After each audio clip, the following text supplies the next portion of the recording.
Hello, my name is Rodney, and my final year college in was Stylistic. So, good project.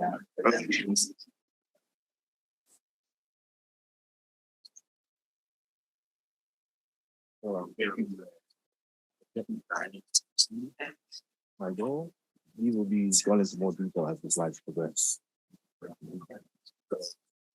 little bit about my background research.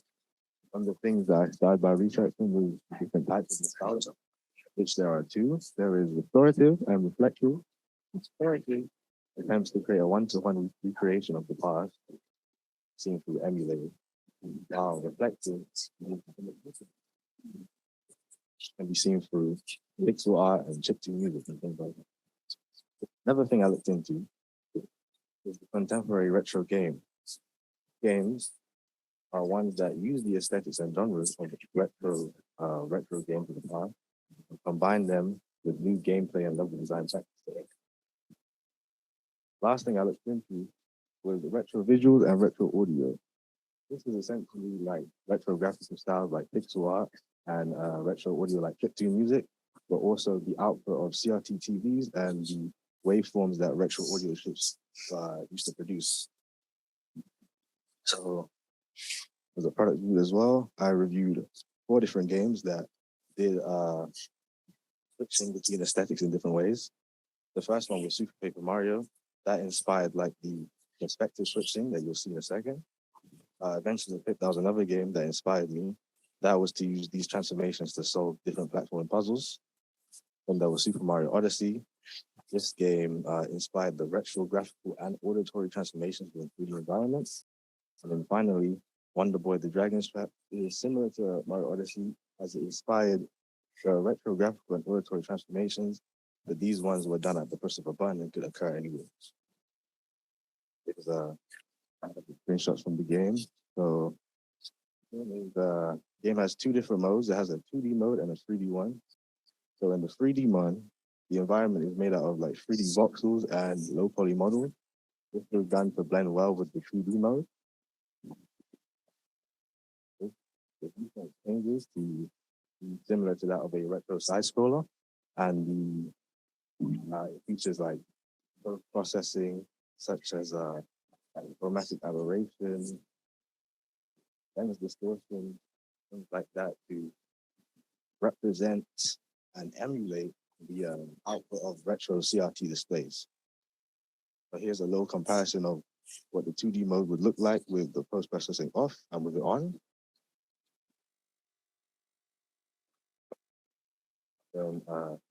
These transitions impact how the game actually plays. So for example, as you can see in this first screenshot, there's a platform that's like now reach.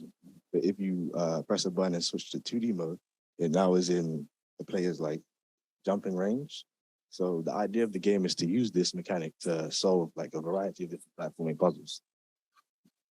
So in order to make the 2 different modes, what I did was use some of Unity's plugins. The most important one was the Cinemachine plugin, and that I essentially used that to have a 3D perspective camera and a 2D orthographic one.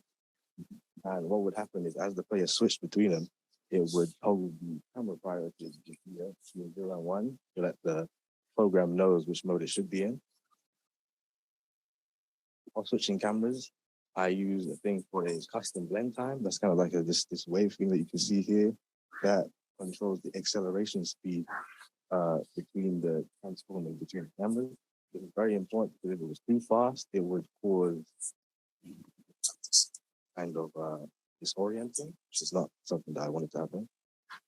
So there are 2 modes, the 3D controls and the 2D ones. So as you transition between them, it will switch between these modes as well. So for example, in the 3D mode, they have access to move on the X, Y, and Z axis, while in the 2D, it's not only the X and Y axis, it's 2D. And in the 3D mode, they have the ability to aim and shoot projectiles, which is used to solve a couple puzzles in the demo level that I'll show soon. And in the 2D mode, they don't have the ability to do that, but what they gain instead is the ability to wall jump, which will also be shown in the demo. And then here's just the keyboard controls, more or less the same as the gamepad ones. This is just there done for accessibility, so you can pick your preference. And then as well as visual and gameplay transformations, it also features auditory transformations as well. And how this was done was I essentially have two tracks playing. I have the regular sounding song, which plays during the 3D mode, and I have a big burst radio side switches between them as you transition between modes. And how that was done was I put the original version into Audacity and then added a tremolo effect and altered the frequency and changed the waveform so it would be square. That's like the audio chips. So I have a demo for sure.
Just done to incentivize replayability and finding your own way to use that transformation to find your own shortcuts and get the level as quickly as possible.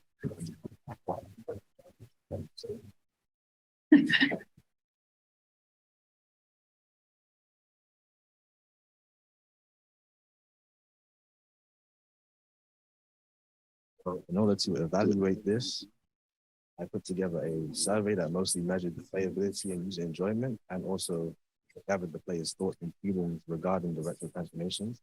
These are the questions you can see here, and these are the average scores. Most of what I got was positive. And thank you for listening.